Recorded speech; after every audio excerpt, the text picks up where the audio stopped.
Bienvenidos amigos a Tradiciones de mi Pueblo. En esta parte, don Simón Sevilla Montenegro nos relata una experiencia en el caserío El Naranjo. Y cómo en este caserío El Naranjo, que es un caserío del distrito de Cañaris, un caserío cercano al distrito de Cañaris, los campesinos, culminadas sus labores, van de caserío en caserío para jugar fútbol. Y cuenta la historia de un campesino a quien lo hallan en la hendidura de un cerro. ¿Por qué había llegado a ese estado? ¿Qué es lo que pasó? Él nos comienza a relatar que el campesino, una vez que fue curado por un brujo, relata que adentro pudo ver una ciudad donde todo era maravilloso. El tema de la ciudad maravillosa es un tema que está en los pueblos más tradicionales. Recuerden la tradición del Chaparrí. Adentro del Chaparrí viven un sinnúmero de ferreñofanos, como al interior de este cerro, el caserío El Naranjo, hay una ciudad hermosa. Pero veamos la entrevista. Mira, hay otra experiencia en Salas. Ya. En Salas tuve dos experiencias bien marcadas. La primera, cuando yo fui por primera vez nombrado en un centro educativo unidocente en el caserío El Naranjo. Se decía que había el Cerro Encantado para llegar allá a la Hierba Santa. Tenía pues 1 kilómetro, ¿no? Escalando altura. La verdad es eso, que yo, como digo, nunca a mis años he tenido la creencia, ¿no? en cuestiones de muertos ni nada, porque mi padre inclusive desde muy niño me quitó esa idea. ¿Y qué pasó en El Naranjo? En El Naranjo, los jóvenes hacían su deporte en la Hierba Santa, por tener mejor cancha, un poco más plana, ¿no? Y entonces ahí se reunían los del Naranjo y el de Hierba Santa, jugaban sus partidos, en el cual yo acompañaba a los jóvenes. Después del partido,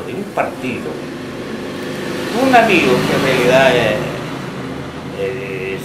me he olvidado su nombre, él se adelantó, pero se adelantó sería pues a media cuadra, no fue más, porque venía adelante. Entonces al pasar por ese cerro un poco empinado, pero no había cueva, sino un poquito de agua que salía de ahí. Entonces nosotros lo hemos encontrado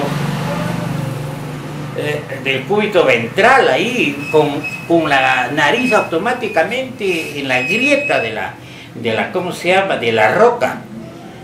Ya se estaba ahogando.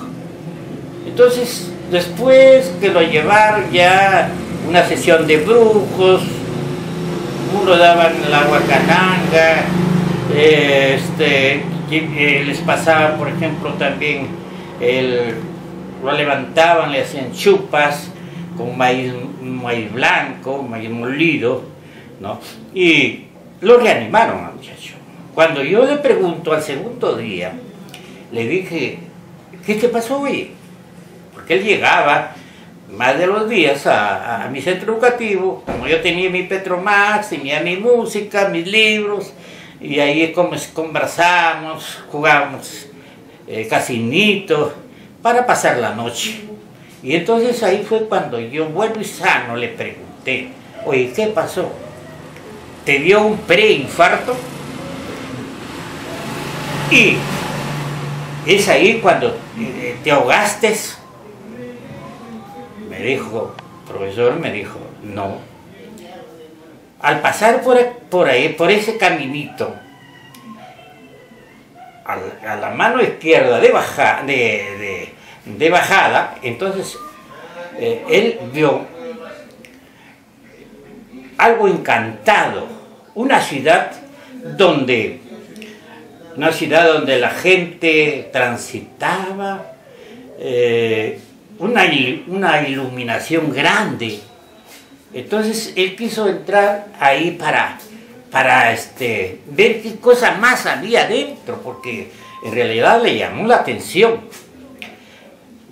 Cuando el que te habla, pues los hemos encontrado y atendido casi semi muertos.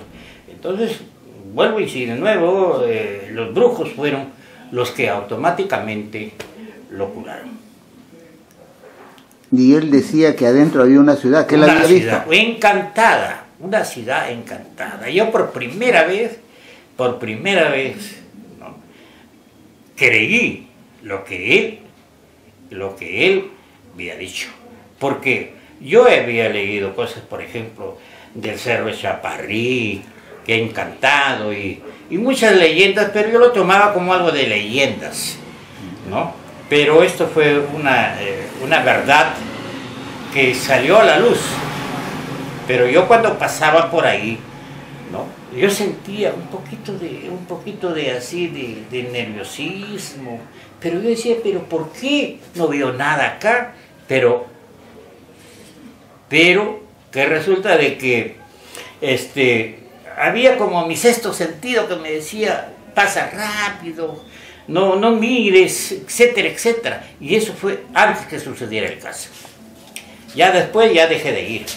¿Y qué pasó con el joven? El joven lo curaron, como te digo, varios brujos lo curaron, y al tercer día ya estaba bueno y sano ya, porque lo llevamos mal, lo hemos llevado en una camilla, le hemos bajado.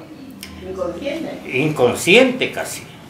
Y ahí los brujos, como le digo, unos con agua florida, otros con cananga, otros haciéndole chupas, ¿no?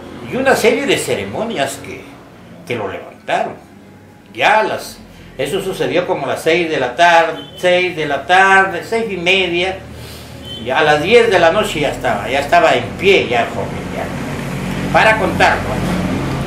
Y a mí me gustaría que, César, me gustaría que tú vayas allá y preguntes, podemos ir para que veas ese cerro encantado.